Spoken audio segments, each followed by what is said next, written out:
Welcome aboard the 4 to 7 podcast. I am Chris, joined as always by Jerry.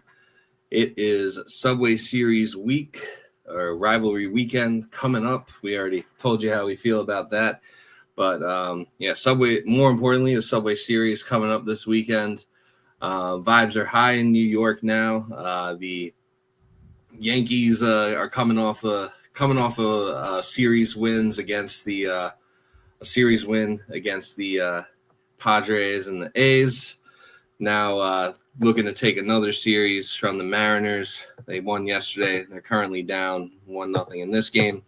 Mets took a series from the Cubs and have now taken the series from the Pirates after their win tonight. And the Knicks are 1 game away from the conference finals. So the vibes are high in New York baseball and New York sports as a whole. I think we discussed last week that, like New York's pretty much just like a baseball, basketball town. Like the Knicks, Yankees, and Mets are like the 3 most important teams in the city, and they're all they're all killing it right now. So the vibes are high. The only real blemish is I don't know if I'd call it a blemish, but our best wishes before we get into anything else. Best wishes to Oswaldo Cabrera. Suffered a pretty gruesome injury in last night's game where he twisted his leg, sliding into home plate on a sac fly. He did score the run. That run does count, but he has a fractured left ankle. So he is out for, he's out pretty much, I guess, indefinitely. He's on the 10-day IL, but we'll see how long that takes. But Jerry, how are you feeling? What's going on with you?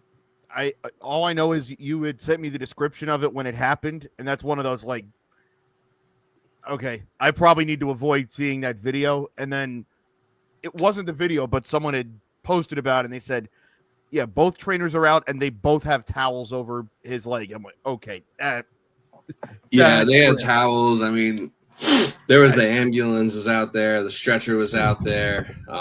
So, everyone was, all the players were kneeling on the field. It was one of those situations where you're genuinely just considered for the man's well-being. I feel like a fractured ankle is actually, I was expecting a lot worse because when I saw it happen, I was like, man, I just hope obviously there's a baseball impact to this injury for the Yankees, but I wasn't even thinking about that. I was like, I just hope this man can walk again and live a normal life. Yeah, there's those injuries where it's you don't even think about the game going on. I remember probably the worst Met injury that I know of, because I didn't see it live, was Beltran's first year. There was a fly ball in San Diego, and him and Mike Cameron knocked heads at full speed, both diving for it. And I was at school. I had started my first year of college, and I was in class when it happened. And I was I had got home and I found out this is what happened, and they had to take him off, and I'm like, well, good. I hope I never see a video of it. I didn't see a video of that play for 4 or 5 years. And it was one of those, it was a YouTube video for something else. And I didn't know that was coming up. And I'm like, oh my God, that's what it looked like. It just showed up. Yeah. And I'm like, how did either one of them get up ever? Yeah. No, it's man, are they feeling okay now? This is 5 years later and my head's ringing. But yeah, this was also, since we last talked, that was during the Arizona series. Mets took 2 out of 3 there as well. So that was a nice back-to-back set of series for the Mets last week against 2 teams that, I mean, people forget, the Diamondbacks were the team that the Mets kept out of the playoffs last year in game 161. It wasn't the Braves. The Diamondbacks got kept out, and they were in the World Series the year prior. They went out and signed Corbin Burns. So I expect the Diamondbacks will be there at the end this year as well. They'll be in the mix. The Cubs very much look like they're going to be in the mix as well. So to be able to do that, and they were both playing well. It wasn't like, oh, you caught us during a slump, or, we didn't call up this guy yet. Or, I mean, if there is one break, it's we didn't face Shota Imanaga. But in his place, we faced Cade Horton, who, outside of the Beatty home run, looked pretty good. And that was the one game the Cubs won in the series. So to be able to do that. And then they also won the game last night that Skeen started. Pretty good, too. So this has been a good role for the Mets to be on going into what is. I know a lot will argue that this is the biggest series of the year to this point, which, I mean, I get it, with all the extracurriculars and all that. To me, it's big beating two teams that you might see in the playoffs. I said that after the Cubs series. We might face them more than one more series. At least I think so. There's a chance they could see Arizona in October. That's on the table. So, but I get why to the casuals, like, yeah, this is the Mets' biggest test to this point. And it's like, yeah, I mean, there certainly is a chance we could see a Subway World Series. That's possible. We almost had it last year. But yeah, this whole notion early on that it's like, oh, well, you're just beating up on the sub 500 teams. No, we could beat the good ones too. Yeah, no, I think it's definitely good that they were able to, definitely good they were able to like win some games, against quality opponents that you're, probably planning on running into if you are making a deep playoff run. And, you do have a series coming up with the Dodgers too. So definitely interested to see how that goes. And, definitely interested to see how this Subway series goes. And I mean, I think that the Yankees had a similar knock at the beginning of the series because it was like, they started off, they like won a series against, Milwaukee, and then they played some better competition, and they didn't look as good like against Detroit back in April. But then now it's like they're just consistently winning series, and I mean they've beaten the Guardians, they've beaten they've beaten the A's, who are also in a jam-packed wild card race, and now they're playing the Mariners, losing 1-0. Fried's pitching well as he does, but just need to get some offense going. But yeah, so I mean, it's definitely good to beat the quality opponents, especially the quality opponents that are in your league. I have my like this Subway series is definitely big. Like these games definitely do matter. But yeah, I mean how and obviously there is a lot of extracurriculars, but yeah, it's still an interleague series at the end of the day. So these games aren't necessarily going to hold as much weight as say the games against like your division or your or even like AL Central or AL West teams. But it's still an important series. Obviously, New York bragging rights always on the line. The right to talk shit on Twitter and to talk shit to all your friends at work or school or wherever you are. That shit matters. That shit matters to the fans, and I think to an extent, it matters to the players as well. So, I'm sure that you're gonna get and players feed off of the atmosphere, and obviously it's gonna be a zoo at Yankee Stadium this weekend. So yeah, no, I'm definitely excited to see what unfolds. I think some people I think some people on Mets Twitter are taking shit a little too far, being like, oh, is anyone concerned for Juan Soto's safety? Like someone's gonna like throw something heavy at him from like section 455 or whatever. It's like this ain't listen, I won't rule out someone throwing a beer, but you can never rule that out. But I really don't think you're gonna get this ain't I really don't think you're gonna get anything like that. Now, if he goes for a foul ball, I mean, that's a legitimate safety concern, as we've seen displayed. But the Mets' schedule for the next couple of weeks is very wild, by the way. So we have the Subway Series this weekend. Then they're at Boston the following series. Then for Memorial Day weekend, they're home for the Dodgers. Then home for the White Sox. Home for the Rockies. At the Dodgers. At the Rockies. There's no variance whatsoever. Yeah, you're either. Yeah, I think I saw a tweet about that, or you may have even sent it to me, or maybe I sent it to There is, you. But I say corrected. A lot of variance, but like no middle ground whatsoever. yeah, it's like you're either playing one of the best teams in baseball, or like quite possibly historically the worst team in baseball. Like it looks like the Nope season 2.0 is coming a lot faster than we anticipated. We might only have to wait, till the end of this year to do that. With the Rockies, last year did who are the most doomed franchises in sports or in MLB. We might have to move the Rockies to one because I also saw that Athletic piece that came out either Sunday or Monday. Not the most flattering for the front office of the Rockies either, because they look at everyone else and wonder what they're doing. They think everyone else is doing it wrong. And it's like, yeah, that's the crazy part. Yeah.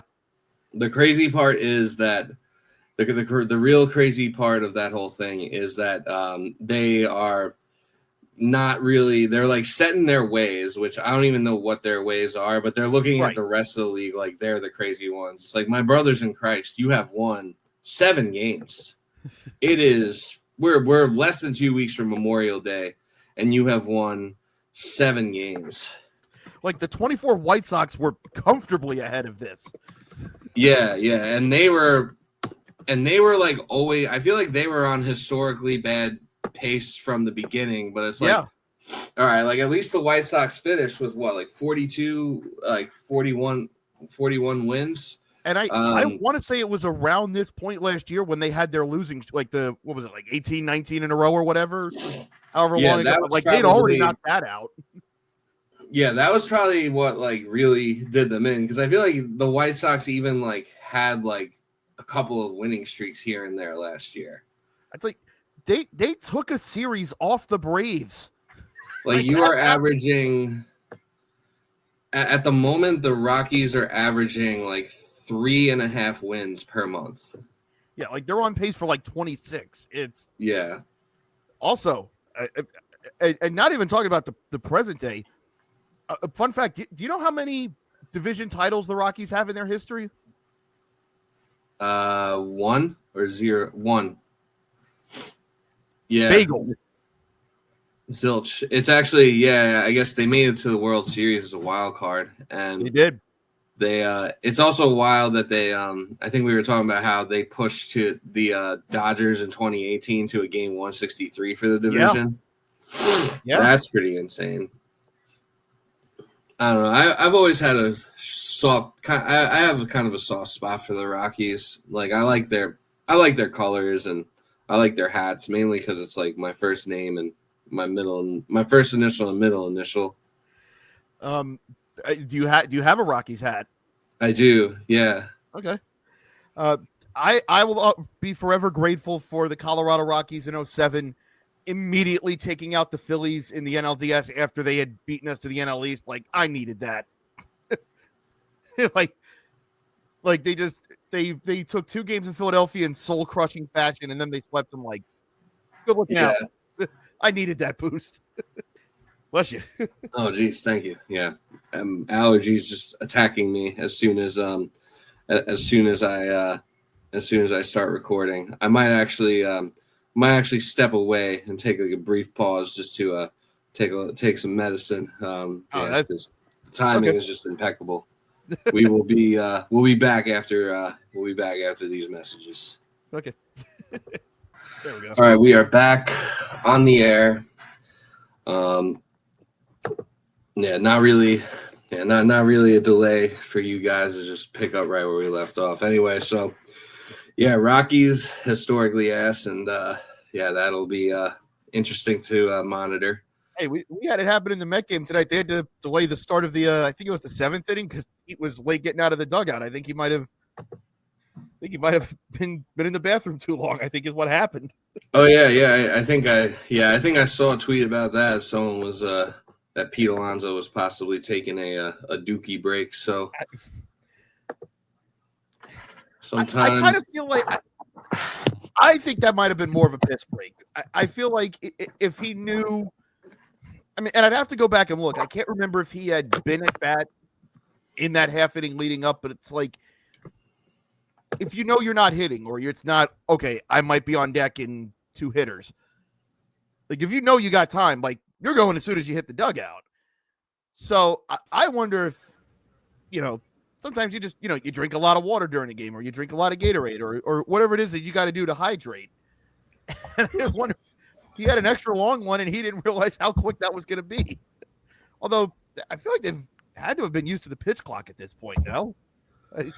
Or the in between inning. Like, you got 2:30 or 2:15. Yeah, So, yeah, what the times are. So but you I think figure Senga you'd was have into like your bathroom break, like you figure you'd have your bathroom break like calculated, like, all right, like I can jog from the dugout to wherever the bathroom is, go take a piss, and then jog back, and like I'll be ready to bat. Maybe it was like a quick shit. That's a lot to do. It is. It is. Oh, wow. There was that one time where freed out after 5. There was that one time where everyone thought Chapman shit his pants. When did this happen? This was like a couple of years ago. I think it was either, I want to say either 20, well, it had to have been 20. I think it would have had to have been 2022, because that was when he was, like, I think, last on the Yankees, because he was on the Texas Rangers in 2023. Right. But I remember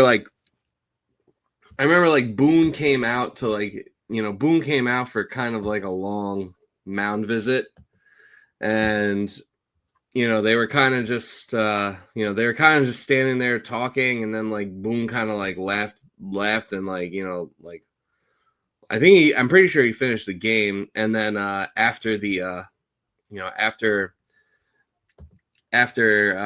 game in the press conference, like they asked him like about the mound visit, and he just started like laughing.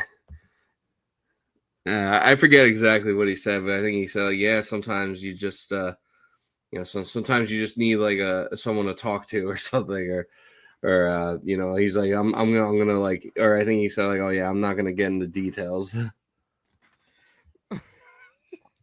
Now I'm doing like Twitter sleuthing. This is 2020. Oh, it was 2020. I always joke around that playing MLB The Show makes me poop my pants in a crazy game. This man, Aroldis Chapman, actually shit his pants. Yeah, that was one of the better Aroldis Chapman memories as a Yankee. In between all the in between throwing series losing pitches, he provided us with that moment, at least. Providing copious face memes. Yeah. But yeah, I will never get rid of. Yeah. But yeah, let's get into it. So one of those was against the Mets, by the way. Oh, no, multiple were against the Mets. Wait, multiple face memes. Oh yeah, that's right. The Ahmed Rosario walk-off in 2020, where they would have done the usual 2-stadium 1-day doubleheader thing, but because of COVID, they decided to just say, like, okay, well, the second game, the Mets will be the home team, and it's 7 innings. Yeah, and it's at Yankee Stadium. Walk-off in Yankee Stadium. Yeah, in an empty Yankee Stadium. Yeah, that did happen. You had a Chapman face meme then. And then the next year against Pete, which was a 7th inning go-ahead home run, which was not so much the face, but it was more of the hold on. Yeah. I was gonna ask if Lindor, if it was that Lindor game where I was tweeting like an idiot. No, because we took the lead in the 8th in that game, and I think it might have been tied at the time. So I'm gonna look that up, but I think we were still in like the setup guys at that point. So I don't think they'd brought Chapman in at that point. But I can do that right now. Yeah, maybe it wasn't. I feel like Chad Green. No, it was, Chad Green gave up the go-ahead one. Oh, okay. That makes sense, yeah, because I do feel like that was a lefty shot from Lindor, so he would have been facing a righty. So it wouldn't have been against Chapman. And plus, like, I probably would have been like so much more mad if Chapman gave it up. Just because he's like more accustomed to more prone to doing that. But looking at the matchups for this weekend, so it's McGill versus Rodon, and I mean, I don't know how you feel about Rodon's performance early on in the year from your perspective. I mean, I obviously don't get to see every start of his, but I think I've made it very clear where I stand on Tyler McGill's performance. So yeah, I'm absolutely terrified going into this game. The fell for it again pitcher of the century. I do not own the fell for it again, but a lot of people in our fan base do. Yeah, so there was the fell for it again. You know that you got the fell for it again pitcher of the century going for the Mets. I actually was looking on. You know, I was looking at like some possible streaming options or someone to pick up in fantasy like earlier today because I had like an open roster spot and Tyler McGill like was there and it like crossed my mind. And I was like, no, he's the fell for it again guy. I'm not picking him up. Well, so I picked up Kyle Manzaro instead. That's a better move. Yeah, Manzaro's good for some power numbers. I needed hitting more than pitching. And then on Saturday, we were discussing this before we went on air. Officially, there is no listed starter for the Yankees just yet, but we think that might be Will Warren. Or I think it's most likely going to be Will Warren because I think everyone is on a so I think Will Warren's pitching tomorrow, Wednesday. Oh, that's right. So that's right. Today, probably when the people are watching this, most likely. So Will Warren's pitching Wednesday, and he last pitched, I believe. He pitched on Friday, I believe. Yeah, because he pitched pretty well against he pitched pretty well against Sacramento A's. So it'll be, I believe it's going to be for the Friday game. I believe it will be. Well, it's Rodon listed for Friday. But Friday is going to be Rodon. For Saturday, probably Yarborough because I believe he pitched on Sunday, and then for for the Sunday game, it'll probably be Clark Schmidt. He is listed. Yeah, that'll be Schmidt against Peterson for the Sunday night game. Okay, that's I feel like Clark Schmidt and David Peterson are like kind of I feel like they're like kind of on similar levels. I mean, David Peterson. How's Yarborough been for you guys this year? Because I think I just have this picture in my head of Yarborough being the guy on the Rays that was whatever they needed him to be. It's like, you're going to be an opener? He'll be fine. You need him to be the setup guy? He'll do that. You need him to start and give you 5 innings? He can do that. I mean, like, nothing spectacular, but like just a truly professional pitcher. So I don't know if the numbers with the Yankees line up with that, but that's the picture I have in my head. No, that's low key. That's low key pretty correct and pretty much what he's been. He's had. I'm looking at his stats now. He's made 5 appearances for the Yankees this season so far. In the first game, he was basically I think he was supposed to be a starter or like an opener, but he threw like 56 pitches his first start against Tampa. He only lasted like 3 innings. He gave up 2 earned runs. He gave up 2 earned runs, a walk, a home run, 6 hits. Then he was an opener against Cleveland on April 21st.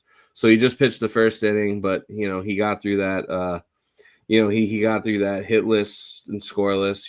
Or actually he had a hit HBP, so he didn't go up 3 down, but he got through that game. He got through that inning hitless and scoreless, and then The last few have been, his last few appearances have all been starts, and it's been like pretty up and down, like, but yesterday, or not yesterday, Sunday probably was his best outing of the year. He went five innings, and gave up 2 runs over those 5 innings. And he threw 67 pitches, which is the most he's thrown. So, yeah, he's basically like either an opener or like can give you 4 to 5 innings like in a pinch type of guy. He'll keep you in the game. Yeah. Overall, definitely no. I would call Ryan Yarbrough a net positive. Yeah. If it's between him and Cookie Carrasco, I do have a soft spot for Cookie, but I'd give those. I'm cool with giving those starts to Yarbrough. As far as Rodon goes, it really all depends which Carlos Rodon shows up, or not even which Carlos Rodon shows up, but I feel like as long as everything's going well, he can be a very good pitcher. But once like he faces any sort of inconvenience is where things kind of fall apart for him. We saw the opposite of that tonight with Senga. It felt like he was operating with traffic for. I know he didn't finish the 6th, but for the last 4 innings he was on the mound, there was at least 1 runner on, and I would say in multiple of those there were multiple runners on. Got out of it every time. Yeah, he worked his way out of he worked out his way out of quite a bit of trouble, albeit against one of the worst lineups in baseball, but you can only, you got to work against who you got to work against. I was out winning trivia last night, so I refuse to believe that IKF homered at Citi Field. I just will not accept it. I didn't see it, so it didn't happen. I'm also gonna say I didn't see that happen either. I saw I saw it online that it had happened, but I didn't see actual video of it. So as far as I'm concerned, there's no way that happened. To paraphrase Dave Chappelle, for all we know, that home run was digital. They get crazy with them special effects now, Yeah, it could have been CGI, just like just like the moon landing. That AI is crazy. Yeah. Yeah, no, they are doing some crazy shit with AI and Chat GPT. They had flashed at the start of the inning here. It said the Yankees' last 1-0 loss was July 2023, and on cue they just knocked Wu out of the game. So we'll see how long that holds. Yeah. What they're taking him out now. Yeah, my stream is slightly behind. It really does seem like, and it's kind of felt this way for a minute, especially with the uptick in offense over the past 7 to 8 years. It just feels like whichever pitching staff shows up generally wins this because, we joke about, I made the jokes last year about, the Yankees having 2 good hitters. It did not go well for my boy Sevy on Sunday. I hate to see that. But that was justice. That was retribution. I love Sevy. I felt bad having to do that to him, but we had to do it to him. And one of those 2 good hitters isn't even on the team anymore. Yeah. So, but you always know that when it does not matter who's in the Yankee lineup. If you're facing the Yankees in Yankee Stadium, they can go off for 18 runs at any point. It just depends on the day. It just depends on how they're feeling. So if you're pitching, it depends how much weed Cody smoked before the game. Listen, depends on the strain. Different but the Mets have also had those games. We saw that last year in the game that Cole started. So, whichever pitching staff shows up, and again, we've talked about the Met pitching staff tonight did a lot of bending and not breaking, but it's going to depend on, how many turns through the order does McGill get? Griffin Canning continues to look good, but this kind of feels like one of those moments. And I know he did well against. When's Canning slated for I think we could have two New York Cy Young front runners right now in Canning and Max Fried. He is scheduled to start the Saturday game. Okay, and then And so it'll be Yarborough versus Canning, and then who you guys got going Sunday? Do they say Peterson. it? David Peterson. Okay, so we're not going to see like Senga. No. Shawmanai is hurt, right? Yeah, Minaya hasn't gone out on rehab yet, so the other two in the rotation. So no Clay Holmes. You'll just miss him. He will start the first game of the Boston series. How tragic. Well, hopefully he remembers. Hopefully he remembers. How much he hates Boston in that series. Yeah, I would think personally. I still think Senga would like if we had to nominate one pitcher from the Mets to be a Cy Young contender, which I know it's May 13th. Senga would be that guy right now. And you'd say he's been better than Canning? I would say 1 and 1A. I don't think Canning has had an outright bad start, and I don't think Senga has either. And it continues to be a thing, and this is even with Senga. Bro, I don't think Canning has not in his last 5 starts, he hasn't given up more than 1 earned run. So Senga did have 2 walks tonight, but he went 5 2/3 and threw 102 pitches, and that's with 7 strikeouts. So we were talking about being able to put guys away last week in terms of being able to finish at bats and not let long at bats run your count up. And Senga kind of did a pretty good job of that tonight, and even still couldn't quite get through the 6th. And it was going to Reed Garrett again, going to Kranick again, going to Kranick hasn't been used as much. It's just like the age-old question of how long you can keep how long you can keep doing that and getting away with it till the wheels eventually fall off. You don't want to sink your whole bullpen, but if this pitching staff continues to pitch to what we've seen, it feels like this offense is starting to put it together. Obviously, the big 3 and Lindor, Soto, and Pete, they've been there all year. Brandon Nimmo looks like he's coming out of it, at least since the start of this month. Mark Vientos appears to be putting it together, or it seems like he's been been hitting more. Even Brett Beatty has had a few surges here and there. Well, he's now got 5 home runs in his last 19 at bats, and I mean, if Brett Beatty is just going to be this year's Vientos, fine with it. Yeah, it's the funniest part of all of this year with Beatty. Like even before we sent him down originally, was the draft scouting report on him going in was, he's a complete hitter. He can hit the other way. He'll take a walk. He's got a good hit tool. The power is what's going to sell.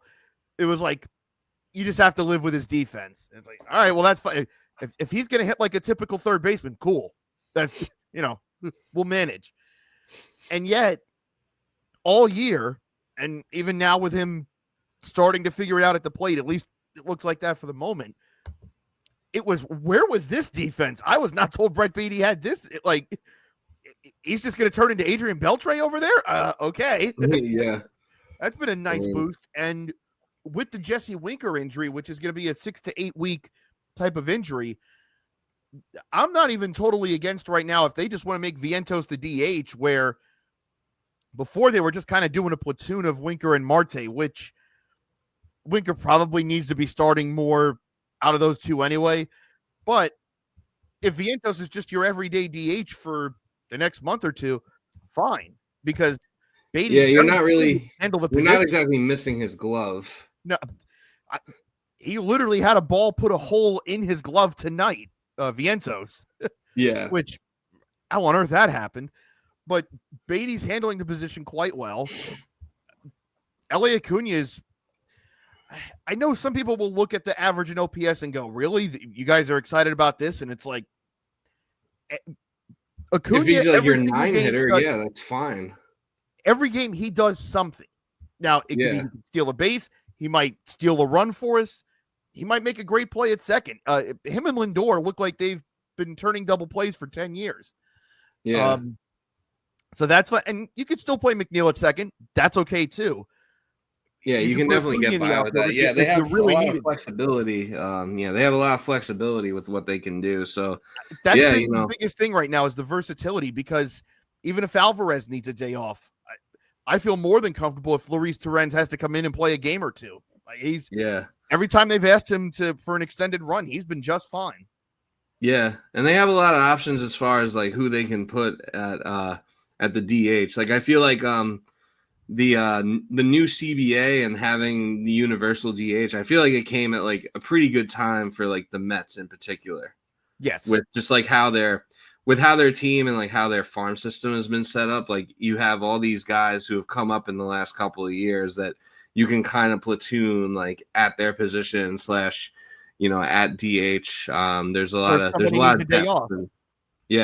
lot of depth. So like you can keep all your guys fresh. For the Mets, I think it is a matter of trying to keep the pitching staff fresh, because it seems like they have enough. They have enough. They have enough people to feed as far as like getting at bats. But yeah, I think it's a matter of just keeping that staff fresh and keeping the bullpen from burning out. But yeah, I do agree with that. That I do think it will come down to which pitching staff shows up. I think if Rodon, I think the tone will be set in the Subway Series pretty early. Like I think it'll be set in like the first inning. Like if Rodon can get through like Lindor, Soto, and then Pete, like, and then if he can get through it, like I'm not gonna say easily because like that's never gonna be easy, but if he can get out of that first inning like relatively unscathed, then I think he'll be able to like settle in, have a good game, and he'll be cruising, and like I would like our chances. But if he gets rattled early, that could be a problem. Or like if like the second time through the order, if something rattles him, that could that could kind of take the wheels off for him. So I think if he could just keep his head, if he could just keep his head on straight, I like our chances in that game. Yarborough versus it's Yarborough versus Peterson Saturday, right? Canning. Or Canning, yeah. No, that game feels like I won't lie. That game feels like a loss. I'm kind of chalking that up. Well, this will be a good test for Griffin Canning, because here's a lineup that's about elevate and celebrate, and they're in their element. And yeah, I don't know quite yet if there's a book on him, so to speak, but there's tape on him. So teams are going to start to look, hey, here's what you've got to notice with him. Here, if we're going to jump him, this is how we have to do it. So now it's going to be like, okay, guys have studied you. The element of surprise might not be there just yet. Yeah. Now, to his credit, his last two times out, it's been the Cubs and the Diamondbacks, both pretty good lineups. Both times he gave up one run in 11 total innings. So it's not as if he's faced just punch hitting lineups before. He's faced good lineups and gotten through it just fine. But I think just because of the occasion and the fact that it's a Subway Series, and he has, it'll be like more. It'll be like a more. I mean, the Mets have been selling out like pretty much all their home games, but it'll be a more raucous like playoff feel of an environment. Yeah.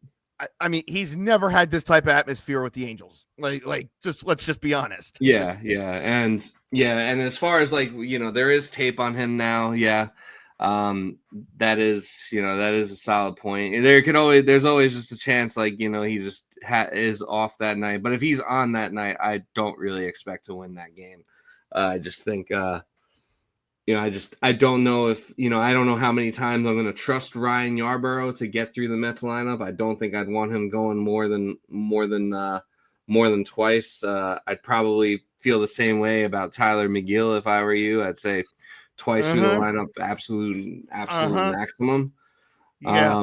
But then that also leads to kind of opening the floodgates with the bullpen and potentially burning out some arms. So yeah, I think it would, I do think it'll ultimately come down to pitching too. I think the goal for both teams would probably, I think the goal for both teams should be definitely to just take 2 out of 3. Yes. With a Subway Series, it's always win the series. I mean, and that's really the goal for any series, but it's like every sweep should be viewed as a treat. Like, oh, really? We won all of them. Cool. Yeah. Like, you can't go in with that expectation because you'll be disappointed 99% of the time. So yeah, we definitely can't get been swept doing for again. basically a year now. Just take 2 or 3. That usually will get the job done. So yeah, no, it'll get the job done as far as keeping your fan base happy and keeping spirits high. Not making it feel like not having people start to because with both of our fan bases, it's true. Once you hit a little bit of adversity or a little bit of a losing streak, all of a sudden the sky is falling. So take 2 out of 3 to kind of keep the skeptics at bay. Yeah, because vibes are good right now. I would say the same over here. Everything it's between watching the home broadcast, like everyone's just feeling really good about themselves right now, and they should be. Yeah.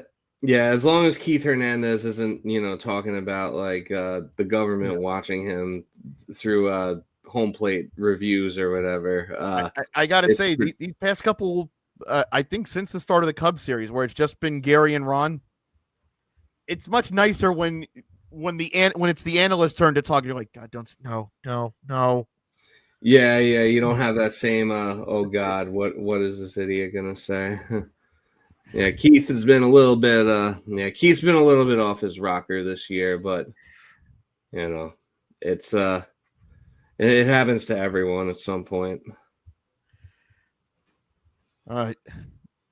It'd be like that if you ever watched a Cardinal game and you hear Jim Edmonds talking, and you're like, they're fine with this, and then you remember what team it is, and no, they actually, they actually encourage that. I don't actually, really know how Jim Edmonds talks, but I think I get the idea. I mean, it's probably similar to the way Greg Brown talks about O'Neal Cruz.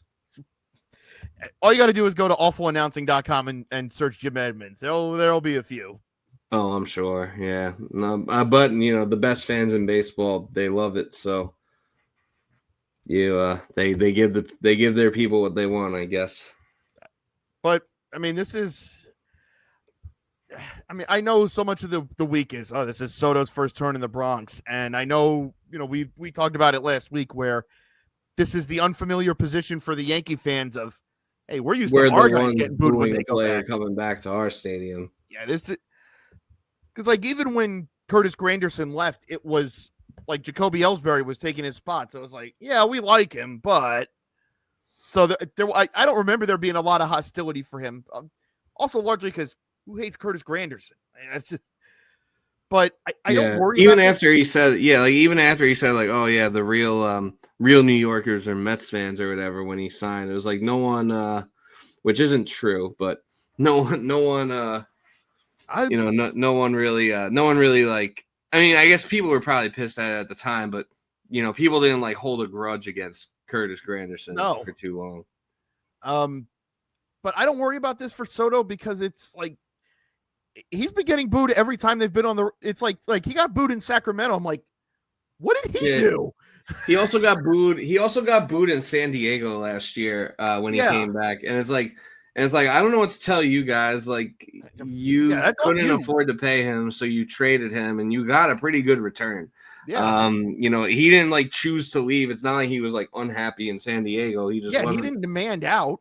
He wasn't going to be there long term. So like the Padres made like pretty smart organizational decision, I would say, unless although I would say maybe they could have done more if they still had Soto last year, but either way, it's like they got a pretty good return and like they still have a really good team now. So I don't see that why they'd be mad about that. And he had at least one pretty mammoth home run in that series. So yeah, I don't think he's going to be like rattled or anything like that. And he's been in multiple World Series, so it's not like he's not familiar with this environment. No, not at all. So I'm not. Yeah, I wouldn't be. I almost said I'm not worried about him, which isn't true. But yeah, I wouldn't. If he was on my side, I wouldn't be worried about him either. I don't think anything like that's really going to rattle him too badly. Like if he doesn't play particularly well, or if he doesn't hit particularly well that series, it's not because like, you know, a bunch of Goombas in Yankee Stadium are booing him. And there's going to be plenty of Mets fans there too. So like, I'm sure the reactions to him will be very mixed. I'll never forget Pedro going back. First year he was with us in 05, which obviously was the year after he had signed from Boston, and the year before had been the Who's Your Daddy chants. Yeah. He started, it was game 1 on a Friday night in Yankee Stadium, and ESPN broadcasted it. Like, that's how big of a deal it was. Yeah, didn't they like basically fight for the rights to that game? What? Didn't they basically like fight for the rights to get that game or something? Because they don't usually do Friday night games. And I remember they were chanting, and I'm like, why would you guys bring up something from a series you lost? Like, I wouldn't want to have any memory of this. Just boo him. Yeah, I don't think I don't think shame really exists amongst New Yorkers in particular. Listen, I don't think shame is really a thing. But yeah, it's not about like, you know, it's not really about that in the moment. It's just about like talking shit and rattling a dude, and it doesn't like Trae Young, for example. Like, he really didn't do anything except, like, you know, play really well against the Knicks and beat them, but, you know, that became like their rallying cry. So kind of similar thing with, like, you know, kind of a similar thing with Pedro, and, you know, kind of like Juan Soto's basically replaced like Altuve as, like, you know, the guy you chant about when you're not even playing them, which, you know, I don't think it's really necessary, but it just is what it is. This is just like, you know, we're just a bunch of assholes, and we gotta just lean into it. And we've had our moments. It's you might still hear a "fuck Chase Utley" chant today, and I'm not going to sit here and wag the finger at anybody for that. So yeah. If anything, I mean, I'd participate. I don't particularly like Chase Utley either. Put her there. Yeah. Yeah, I going through that, and like, not touch soccer like every show, but that's going on with my team right now. One of our guys is leaving, and when he came in the game last week, they were booing him pretty heavily. Like, to not get into the whole backstory, but it's been like every media member in England's been like, I don't know how you could do this. It's like, actually, we can tell you exactly why we would do this. Sit down and listen to us. But yeah, I get Yankee fans being upset about this. Like, I mean, no lie, this is how I felt with Jose Reyes. It's like, man, you were here for 8 years. Like, the Marlins ended your season back-to-back years, and you're going to go to them? Like, I've been in those shoes. So yeah, in certain situations like this, like, logic just goes out the window. Yeah, I mean, and that's why we sign up for this. It's how sports makes you feel, and it's like the guy that, I mean, and I'm sure you would agree, probably your favorite moment since 09 was Soto's pennant-winning home run. It's like, he brought me that, and now I feel like shit. Like, yeah, I'm gonna be mad at that guy. It's that's why we do this. Yeah, I'm not saying it's right. I'm not like, I'm sure there's gonna be some awful stuff said, and I'm not justifying that, but like, we've all been there. Yeah, I went to Dwight Howard's first game back in Orlando with the Lakers. I mean, I was at JT's first game at the Coliseum with the Maple Leafs. So, okay, yeah, easy enough. Yeah, just I don't think it'll. I honestly don't think Yankee Stadium will get that crazy. To be honest, I don't think you can really top what. I don't think anyone can really top like what Islander fans did that night. No, and that was a very special set of circumstances. And that, again, I'm not here to be the fan police, far from it. But like, given everything that had went into that, yeah, I get it. Yeah, I think, and like, as a fan, players have the right to make decisions they want. Fans have the right to feel how they want to feel about it. And I think as long as you're not like, you know, throwing shit at them or threatening their families or anything like that, you know, everything's like fair game. And if Soto puts one in the upper deck, he could he can do like he can do the suck it like he can do on the live fake Randy television. Moss moon. He can do pretty the, much do whatever. Yeah, he can pretty much do whatever he wants at that point. So, the Yankees staff and their pen will definitely have their work cut out for them. real Under ball no knowers. circumstances do I want to see Devin Williams pitch against Pete Alonso. I do. That's good for you. I'm good. I think. I think you can you can put him in certain spots. I don't know, I don't really care if he's the 8th inning guy or the 7th inning guy. But if Pete Alonso's coming up in the 8th inning, just wait till the 9th to put him in. I'll take my chances. Yeah, that really is a. I mean, and I know this because I've had these experiences as well. Yeah, maybe the baseball logic says, yeah, go to him here. It's like, but if you're Boone and you have this information and you've seen what effect this has had on him, why would you invite that? It's like, well, I still have Luke Weaver in here. I still have Fernando Cruz. I still have several other guys who can get me out of this spot. Why would I even want to entertain that? Even if he did it, even if Devin Williams were to come through in that situation, I'm not going to put him in that spot. I don't want him to sweat this because what if it doesn't? Then I've dug myself a hole that I didn't need to dig. So, I totally get that from your perspective. It's very bold of you to assume that Aaron Boone would use logic, but but I mean, yeah, all I can really do is hope that he's smart enough to not want to play with fire like that. But yeah, he's it hasn't stopped him in the past, so we'll see. I feel like they'll probably cross paths eventually at some point during the series. Jokic just hit one of the most insane shots I've ever seen. Oh my god. He had a fadeaway 3 from like some distance over Chet with the shot clock running out. That's nuts. Yeah, Trent Grisham just got a base hit, and the man just keeps mashing. Man,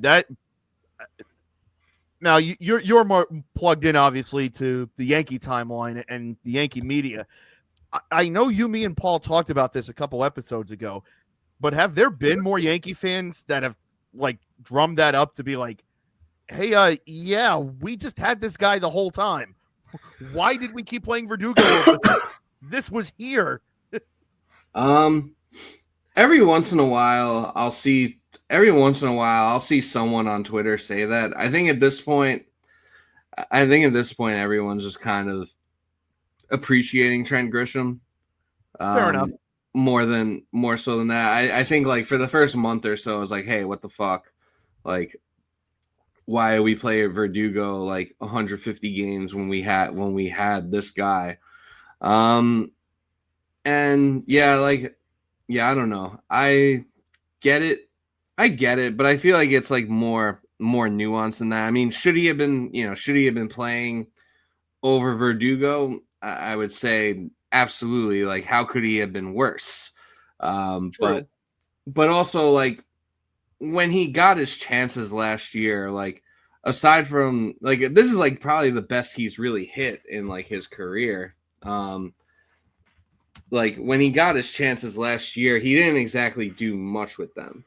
That's fair. He did, he did have that one home run in that game where Soto was hurt and the fans started chanting "We want Soto," and then he went yard. But yeah, I mean, it's not like he's exactly been like this world beater like up until this year. I mean, I guess part of that would be, maybe he doesn't put up these numbers, but if he's just even like 260, 340, just 430, like like that down. you cut the ground and you cut the ground into double plays that Verdugo was providing by half. or just the ground balls in general. A lot Speaking less of barking. yeah, no barking. Like, yeah, it would have been a nice as even if he sucked, as someone a wise man once said, he would have sucked quietly. He did his job. He did his. I mean, he was a generational bag getter, Derek Carr. Legend at the bank. Yeah, legend at the bank and nowhere else.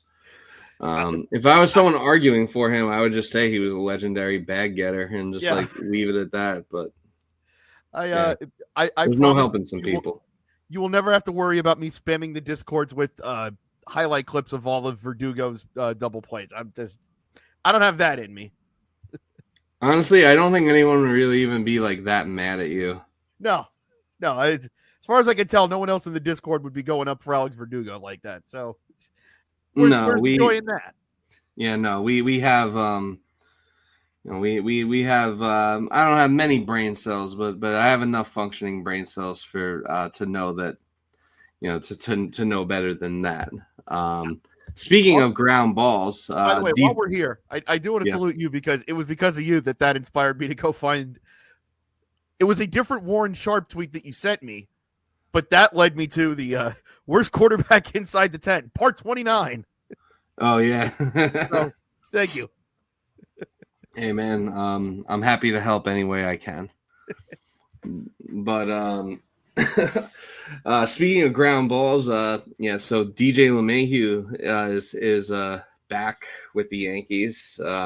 His rehab stint is now over as of today because the Yankees needed a third baseman, and I'm just gonna go out and say, the Yankees should probably be in the market to trade for. I would say, regardless of Oswaldo Cabrera's health long term, the Yankees should be in the market to trade for a third baseman.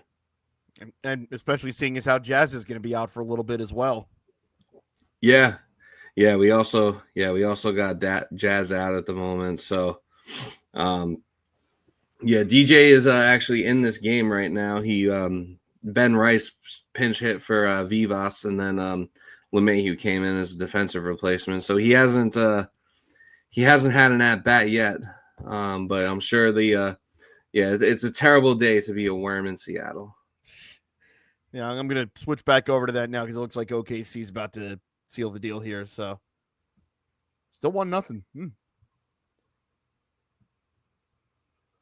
Yeah. So I guess that's pretty much it for our Subway Series preview. Pitching needs to do its job, and I'm sure the moment won't be too big for anyone, and it should be a fun time. Kind of wish I was going to one of those games, but yeah, it should be fun. I don't know if I could go to one of those games. I don't know how I'd handle that. What if it was at Citi Field? I don't know. I think I would feel a little too bit emboldened. A little bit too emboldened. And yeah, because one, if it's going well, I'm looking for anybody with that hat on, and I'm talking copious amounts of shit. If it goes poorly, I'm looking for somebody with that hat on, and I'm yelling copious amounts of shit. And and then haymakers are getting thrown, no one's we're gonna have to use Crawford, we'll have to use the company credit card to bail you out of the drunk tank. Yeah, you might find good lawyers. Yeah, no, we got great lawyers here at APN. So we're good. But yeah, we'll make sure that. But yeah, neither of us are going to any of these games, so we'll be sure to do our best to stay out of trouble while these games are going on wherever we are. But we're gonna meet in a baseball game this year with more pleasant circumstances. Yeah, unfortunately, meeting under pleasant circumstances doesn't seem like it's really going to be a thing for us, for this foreseeable future. But I kind of like it that way. I think it's the way. No, if we go to the David Wright game, I think everyone will be happy. Oh yeah. No, I just meant as far as like the Yankees and Mets playing each Oh other. well, yeah, We're not obviously. going to meet under pleasant circumstances No. anymore. But yeah, no, the David Wright game will be fun, and yeah, shameless plug. If you're in the New York area, if you're in our Discord, if you're friends with us, if you fuck with us, come to the I believe it's July 18th. Yes. David Wright's number is getting retired at Citi Field. Me and Jerry will be there. I think Case probably go. Maybe some others in the Discord might be going as well. So, trying to set something up for that. I would like to do. It would be cool to do like a 4 to 7 tailgate or something like that. Just thinking out loud. I don't hate But that. we can. We can discuss that more. We can discuss that more off the air. But possible tailgate. Not promising anything yet, but it's a possibility. So yeah, if we do go forward with, we'll definitely be at the game. But if we go forward with a tailgate or anything, we'll definitely let you know. But yeah, Subway Series should be fun, should be lit, and then we play each other again, like 4th of July weekend. So That's right. Yeah. so that'll be fun too. But enough about this Subway Series coming up. This was actually your idea, this topic, but your favorite regular season Subway Series game. You had to have the pre-qualifier. Yeah, because initially I was going to just say favorite Subway Series game period. Then I'm like, hey, wait a minute, this could go very poorly for your boy. So Yeah. I'm going to take it back a year before that and go to July 10th, 1999, a 9-8 Met win at Shea Stadium. I've said here multiple times on the show that my favorite Met, or the one that got me in for life, was the 99 team. They were just so much fun to watch. They had cool guys, and I think this game is probably the most emblematic of how wild that season was. That was a game where the Mets were up 4-2 after 4. Then the Yankees stormed back. They took the lead going into the 7th.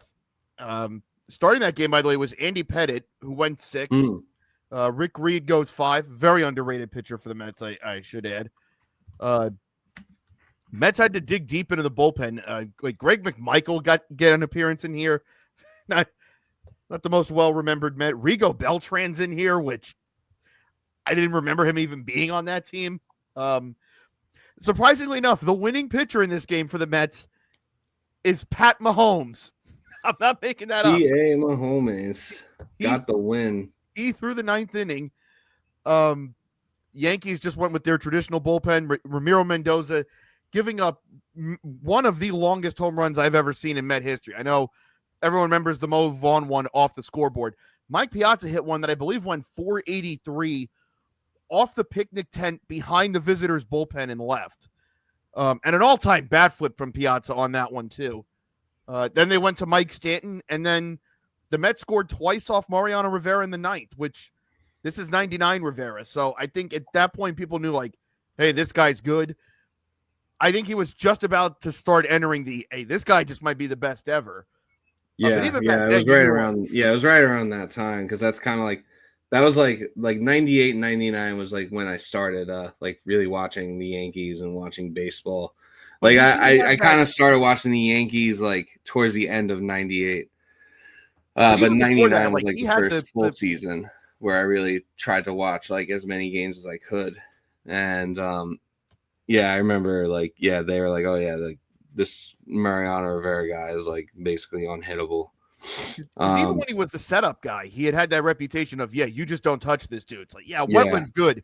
You really don't want to see him. So even in 99, like scoring 2 off Rivera was headline worthy. Yeah, that time of baseball, like that's kind of when like the way teams use their bullpens kind of got revolutionized was with Rivera.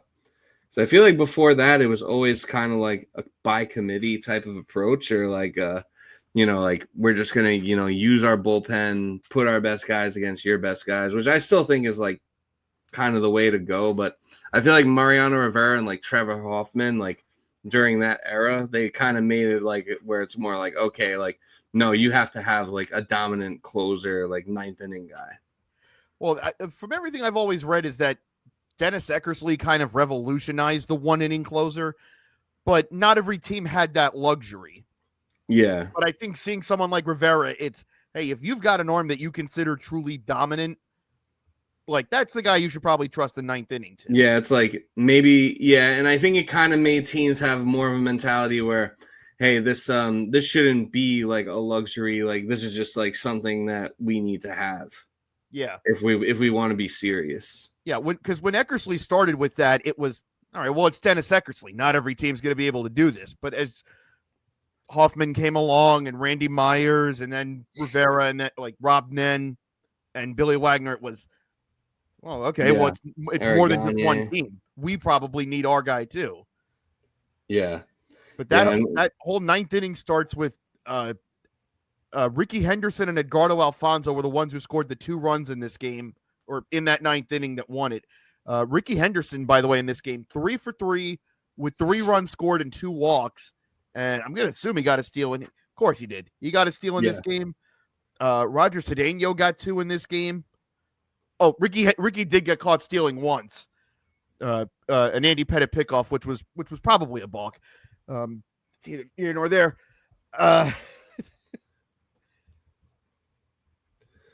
Man doesn't even know what a balk is, and he's talking about balks that may have happened 27 years ago. I'm just saying any lefty pitcher that has a good pickoff move, it's probably a balk. This is anybody. Maybe Andy by the Pettit book. just got more pickoffs than anybody. That's the only reason I'm saying it. Yeah, well, we'll pull up the tape and see. You tell me. We'll have to pull up the tape and see if that's the case.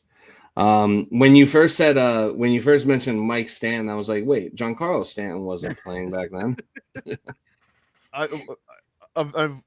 If you were going to do an immaculate grid of players who were Yankees and Mets, of course, like everyone would point to like Beltran and Soto and Granderson and Bartolo. Sure, Mike Stanton.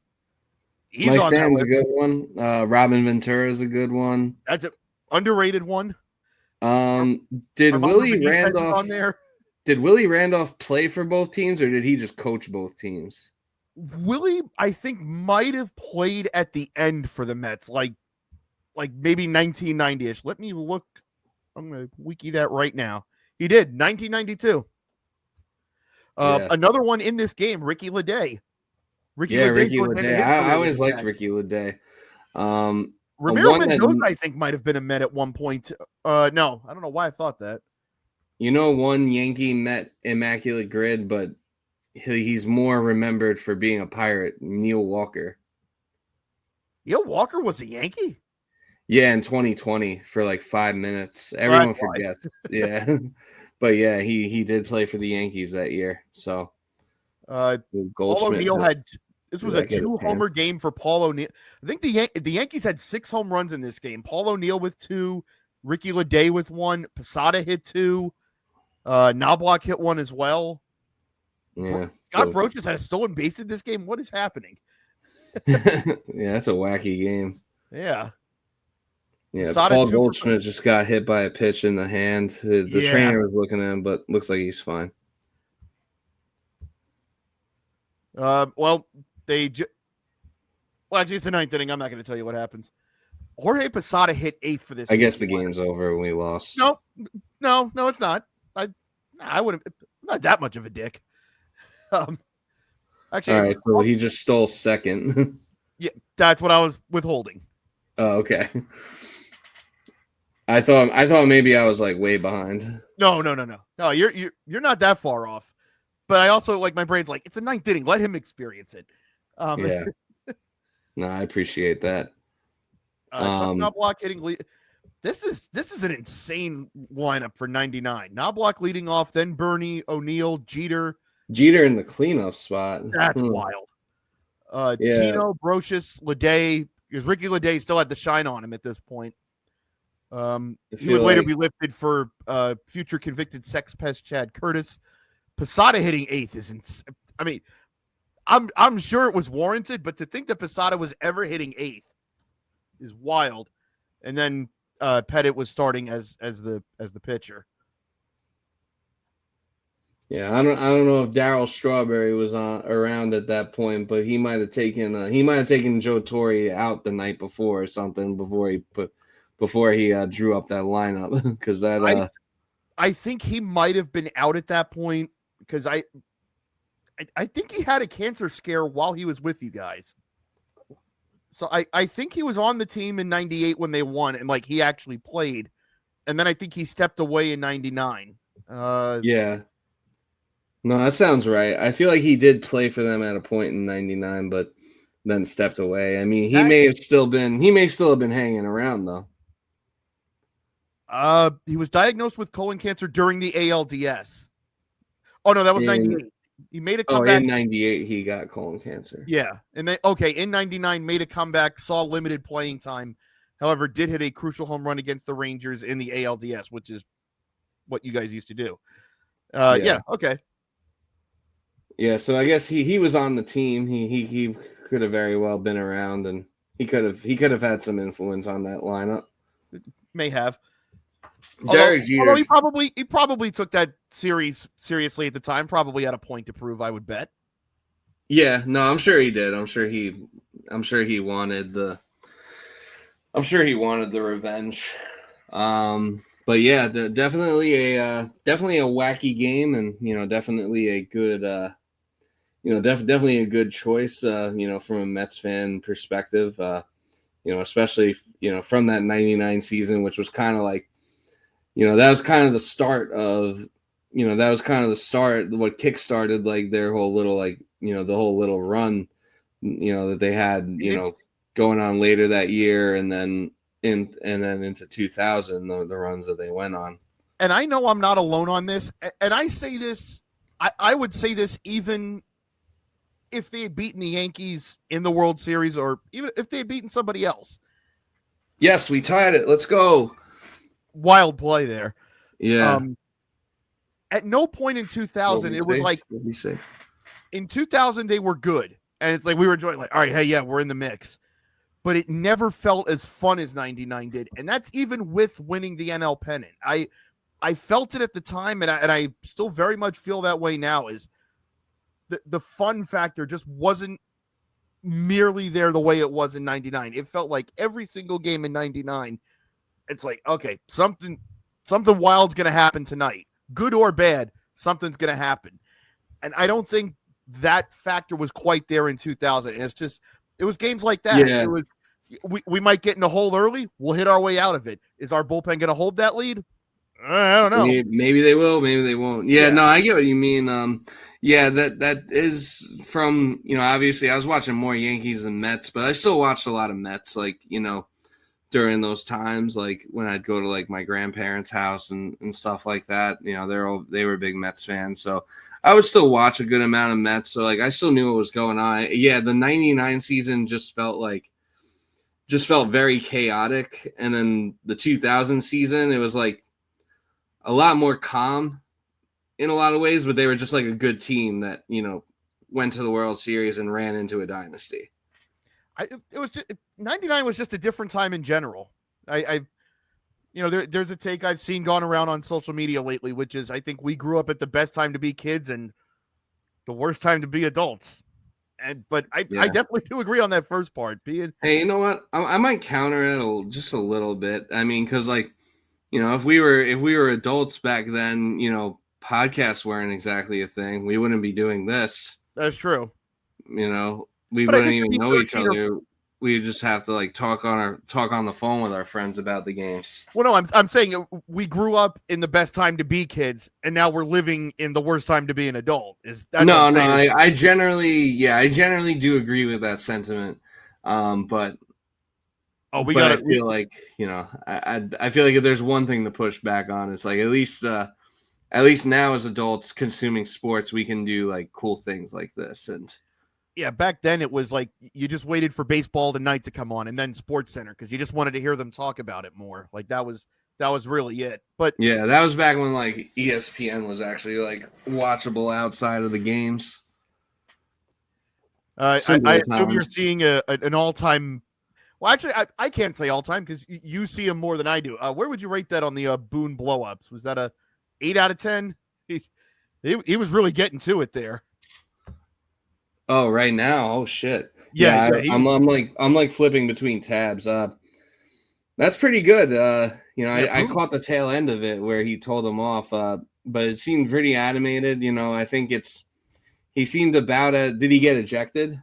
He did get run, yeah, because now they're showing Brad Osmus. So good. Okay. Yeah.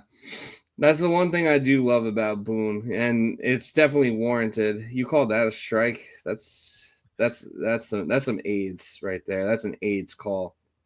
Yeah, he was in two umpires' face on that one too. That was he didn't run Dominguez though, right? Yeah, Boone I guess stepped in before. Yeah, I think Boone jumped in there to make sure Dominguez couldn't get run.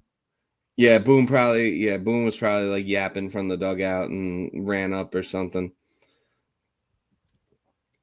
But yeah, we were kind of discussing. You were thinking about what could be your favorite Subway Series game, and I offered a few for you as a Yankee fan might choose for a regular season one, and this is going to be painful for me. Go right ahead. Yeah, so when you brought up the topic, I was having a little bit of a brain fart at first. I knew it was something. I knew there was something memorable, something memorable about when they played each other in 2009. Now, I wasn't exactly thinking about, I wasn't thinking about the obvious one, the viral put it in the books moment. I was thinking more just about like that series in general, and I actually forgot that was all the same. I actually forgot that was all the same series.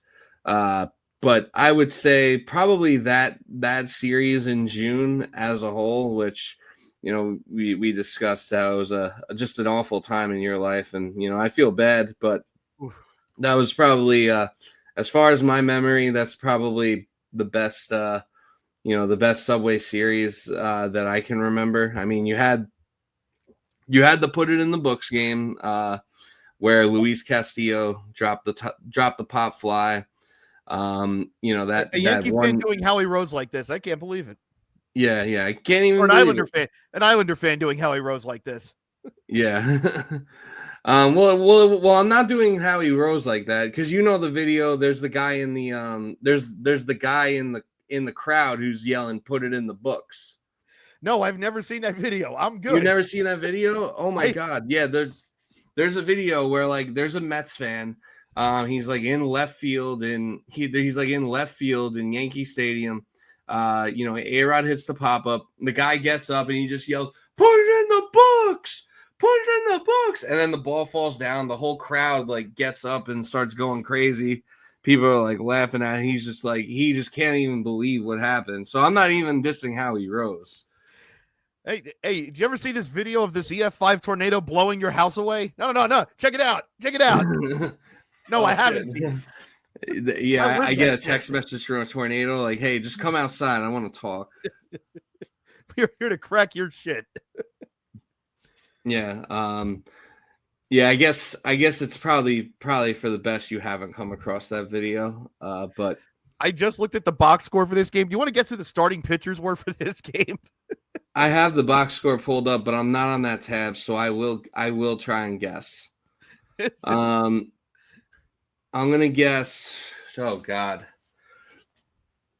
I'm going to say it was Tanyan Sturts. No. So it wasn't like Andy Pettit, was it? No. It was not Pettit. It was not a lefty. And it wasn't CC. It was not. It was not a lefty. Not a lefty. Okay, I'm trying to think back. Phil Hughes. No, he was still a reliever. No, you're burning up. Oh, Java started that game. He went 4 innings and he walked 5. He threw 100 pitches in 4 innings. Holy shit. Okay, yeah, that's right. Java was the starter.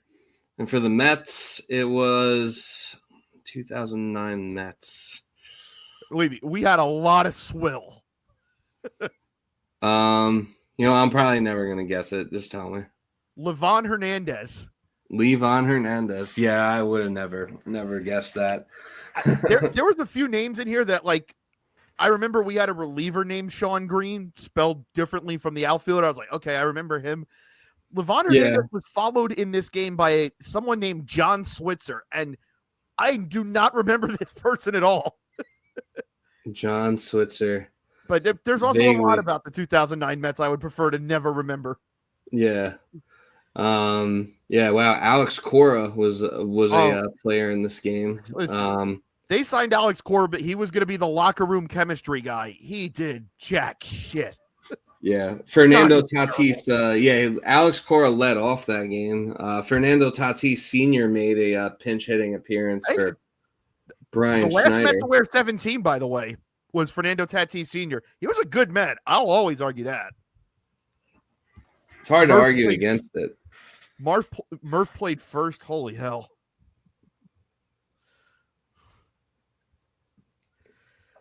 Oh, yeah, Sheffield homered in this game? I don't remember that. Mm-hmm.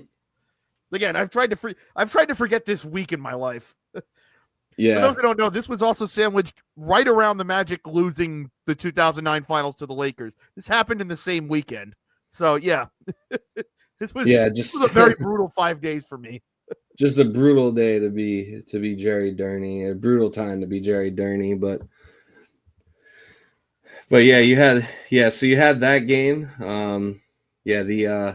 Yankees took a 1-0 lead in the second inning. Then Mets were up 2-1 in the third. Then the Yankees answered back with 2 runs in the third, to make it 3-2. Then the Mets had a 4-run fifth to make it 6-3. And then Yankees got 1, so they made it 6-4. Yankees went up 7-6, and then they had Mets had 1 run both in the 7th and the 8th to make it 8-7, and then and then you had that moment. The next day, the next day the Mets got a win there. They won 6-2. Now, the reason God bless you, Fernando Niev. The last good moment of that season was Fernando Niev saving our dignity that next day. Yeah, the reason that like these two games, this game and then the game after really stood out to me is because I do remember like the Mets beating the Yankees 5-2 or 6-2. Obviously, it was 6-2. We have the internet that tells us these things, but I remember that happening, and I remember one of my friends who's a Mets fan who is actually a member of my other my Jets podcast, Justin. He said that the Mets redacted you guys in this game, and we were like, oh, okay. And then the next game, the Mets, the Yankees beat the Mets 15-0 with Johan Santana on the mound. So then we were all like, oh, if that was redacted, then what the fuck was this? So that was why that series always stood out to me, and I forgot that game was also a part of that same series. For some reason, I thought these two games took place at Citi Field, but I guess I got that mixed up. But yeah, I would say that weekend as a whole was probably my favorite regular season Subway series. I was the Steve Harvey meme of thought about killing myself. Yeah. Bing! Yeah. Have you ever attended a Subway Series game? I have not. I've been to 2. I think I told you I was at the first game where Clemens batted in Shea Stadium after the incident. I was at that game, and then I go back and forth on that all the time. Sometimes, like, I laugh because Sean Estes took him deep. At the same time, it's like, hey, man, you weren't even here in 2000. You have this responsibility for us. Deck his ass. Yeah. And he wasn't even close. So yeah, he actually gave up a double. Yeah, he did. To Clemens. But he did get his lick back with the home run. So there's that. But also it's like, I needed that visceral. Yeah, you needed to. How about you had one job and you didn't do it. And I think my dad took us to that game because he wanted to see that happen. Or I might have even been encouraging. I was like, "Oh yeah, Clemens is going to be bad. It's going to be like it's going to be cool. Like I'd pay something to see it crazy will happen probably now, happen." and I know Clemens is over 60 years old. I still want to see it happen. You guys Yeah. saw my display name. Yes, we His did. ass in jail. He has to stand trial first, and I am the judge. So He also should he'll get a full pardon. He should also face a trial for having frosted tips at 60+ years old. What the fuck are we doing? Yeah, now that I will not defend him on.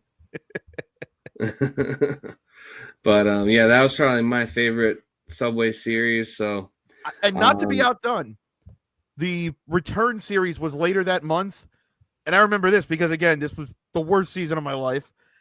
We walked Mariano Rivera in the series at City because it was like that was the moment where it's like, oh yeah, this really is the Yankees year. Like everything is going to go right. Yeah, we yeah, walked Mariano Rivera. How do you do that? Was he wearing the jacket when he was at bat? I feel like every time I've seen Mariano Rivera take an at bat, he was wearing the jacket. Well, mind you, this was the end of June, so he probably probably not. Oh, it could have been a night. I don't know, but yeah, probably still no need for a jacket. Yeah, and they were just laughing. It was an ESPN game, so like Miller and Morgan are just chuckling, and I'm like, was it against the Mets when Chen Ming Wang hurt himself running the bases? No, that was Houston. I do remember that vividly. That was when Houston was still in the National League. Okay. Yeah, because I knew that obviously that was an interleague game, but I wasn't sure who it was against. I'm not ascribing ill intentions. I let me make that clear. But I think you might have been confusing that with Dae-Sung Koo of the Mets doubling off Randy Johnson and then scoring from second on a ball that I don't think left the infield. I will tell you the God's honest truth. I'm not even pretending. I have zero recollection of that happening. Oh, that is like everyone always talks about like the Bartolo moment, which I didn't get to see live because I was actually working a minor league game that night. Yeah. But I watched the Dae-Sung Koo inning happen. That is, honest to God, the baseball moment that I know I saw happen. I'm like, I know I didn't just see our random middle relief lefty double off Randy Johnson and then score on an infield hit. Like, I know that didn't happen. Yeah, I know. It didn't happen. Yeah, they go, I know you didn't say that to me. No, it's just like Dae-Sung Koo, I can't do anything else he did in a Met uniform. And I'm not saying that like he was bad. It was just a guy who showed up during one season. Like, there's hundreds of guys, right? Yeah. But I know that happened, and I watched it happen. I'm like, it's not possible that this unremarkable lefty reliever doubled off Randy Johnson and then scored from second on an infield hit. Like, Jose Reyes is on this team. You mean to tell me he's doing the same thing Jose Reyes does? No. Yeah. Like, I do get why we have a universal DH now. Like, and at this point, I'm used to it, and I'm fine with it. Like, I'm fine with it. We don't really need to see pitchers hit. Most of the time, nothing significant happens. But, like, there is part of me that's sad that, we don't get stuff like that anymore. It's like, but I'm glad that we got it when we did. Yeah. I mean, and I also understand the counter of, well, yeah, but you saw that. Like, you're going to plow through 900 other non-competitive at-bats just to see that once. Like, I get it. But it's still fun to say I watched that, and yeah. Every once in a while, if I just need a chuckle, I'll throw that on and be like, that really happened. Yeah. No, I think times change and so does the game. But our love for the game remains the same. But yeah, so that I guess those are all pretty good choices for favorite regular season Subway Series games. I thought you were gonna say the Lindor game where where I made myself look stupid on Twitter. Well, I mean, it's up there, but it's the 99 game though was like, yeah, that's like a classic. Like, I feel like I vaguely remember watching that like at my grandparents' house. Not gonna lie. And I do think there was something, especially that back then the interleague element was still new. And plus, I mean, this is the peak of the Yankee dynasty. Was that I mean, you're coming off the 114 win team. So it was Yeah. like, man, this is the team that we're all trying to chase. And by that point in the year, it was, hey, this team's pretty legitimate. Who knows? Maybe we see them in the World Series. So it's like, man, we won a crazy back and forth game with them, and we beat the closer that nobody beats. And especially at that age, you're 13 years old. It's like, yeah, that's a bigger than life type of deal. It's like those guys are your heroes. It's like, oh my God, Piazza and Alfonso just beat Mariano Rivera and the Yankees. Back then, that really mattered. Yeah, I was rooting for the Subway World Series in 1999, and I was happy when it happened in 2000. Now here we are, Now here we are, where we didn't want the smoke in 2024.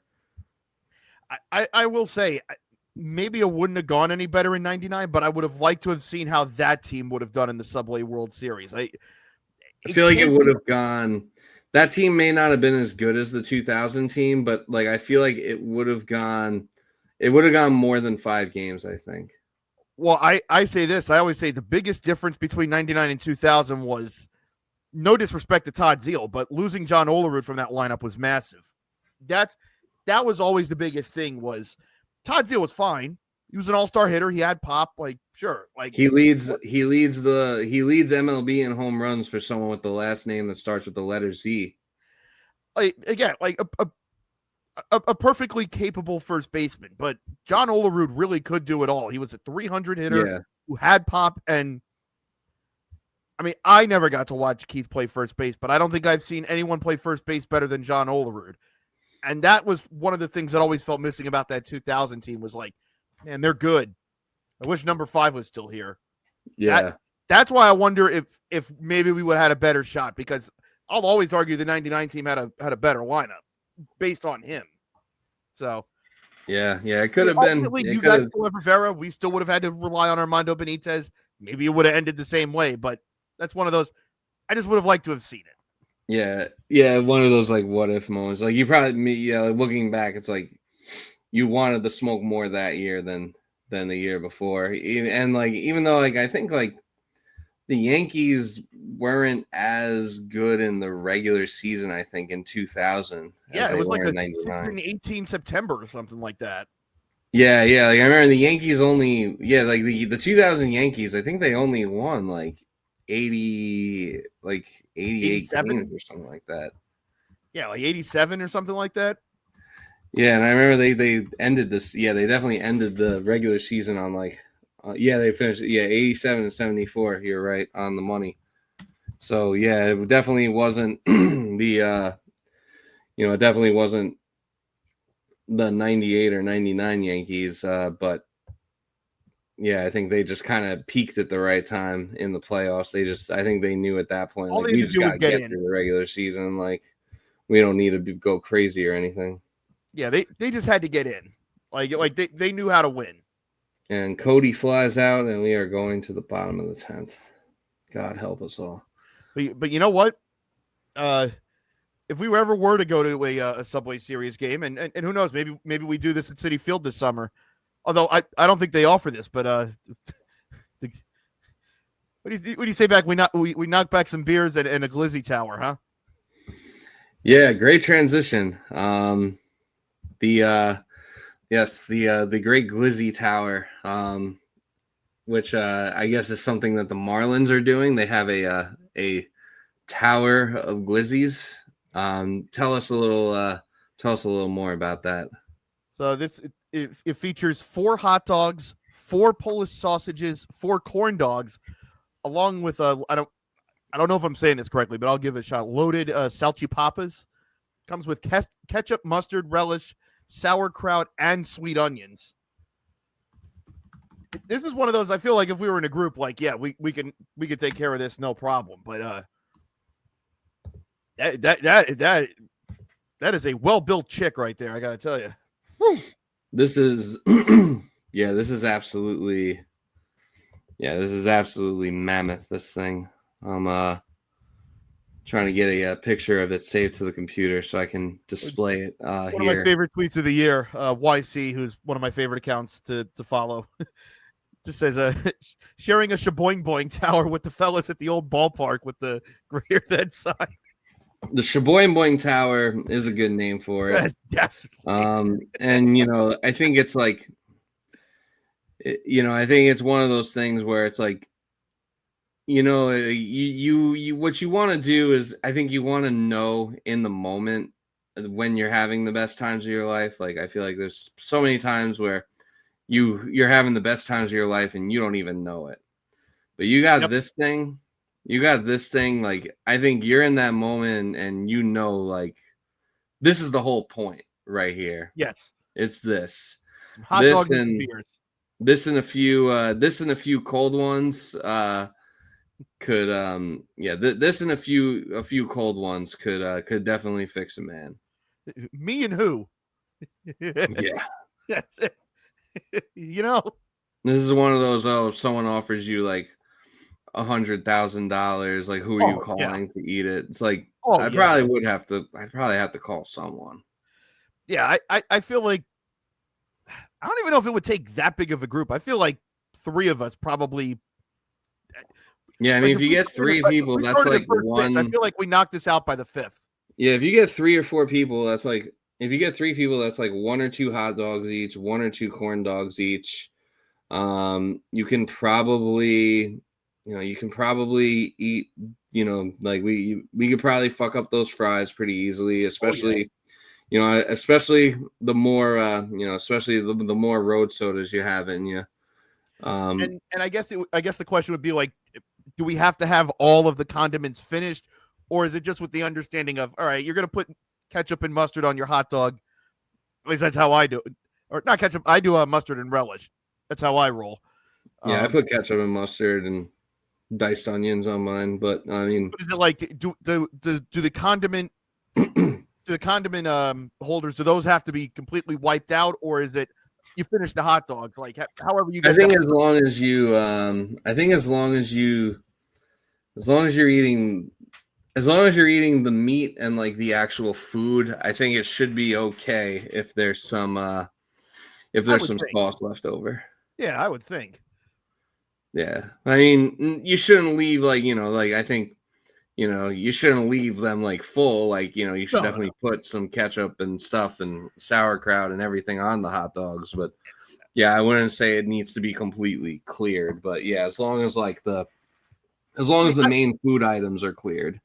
I mean, I've eaten a hot dog without dressing, so to speak, but I mean, I wouldn't advise it. I mean, I don't think that's how that should be handled. It's certainly not ideal. No, especially if you're at the ballpark. It's like you said, that's the reason you're here. Go crazy.